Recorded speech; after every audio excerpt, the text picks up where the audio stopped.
ഒമാനിൽ വരും ദിവസങ്ങളിൽ കൂടുതൽ തണുപ്പ് അനുഭവപ്പെടുമെന്ന് കാലാവസ്ഥാ നിരീക്ഷണ കേന്ദ്രം. രാജ്യത്തിന്റെ വിവിധയിടങ്ങളിൽ പൊടിക്കാറ്റിന് സാധ്യതയുണ്ടെന്നും മുന്നറിയിപ്പ്. ജബൽ ഷംസിലാണ് കഴിഞ്ഞ 24 മണിക്കൂറിനുള്ളിൽ സുൽത്താനേറ്റിൽ ഏറ്റവും കുറഞ്ഞ താപനില രേഖപ്പെടുത്തിയത്. കനത്ത തണുപ്പാണ് ഒമാനിലെ ഉയർന്ന പ്രദേശങ്ങളിൽ അനുഭവപ്പെടുന്നത്. കഴിഞ്ഞ 24 മണിക്കൂറിനുള്ളിൽ സുൽത്താനേറ്റിലെ ഏറ്റവും കുറഞ്ഞ താപനില രേഖപ്പെടുത്തിയത് ജബൽ ഷംസിലാണ്. ഇവിടുത്തെ താപനില -ഡിഗ്രിയിലേക്ക് കടന്നിട്ടുണ്ട്. മറ്റു പല പ്രദേശങ്ങളിലും താഴ്ന്ന താപനില തന്നെയാണ് റിപ്പോർട്ട് ചെയ്തിട്ടുള്ളത്. സൈക്കിൽ 4.8 ഡിഗ്രിയും യാങ്കുലിൽ 9.5 ഡിഗ്രിയും ഹൈമയിൽ 11 ഡിഗ്രിയുമായിരുന്നു താപനില.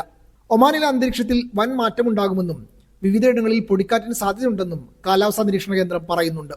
ഇത് താപനിലയിൽ ഗണ്യമായ കുറവുണ്ടാക്കുകയും ചെയ്യും.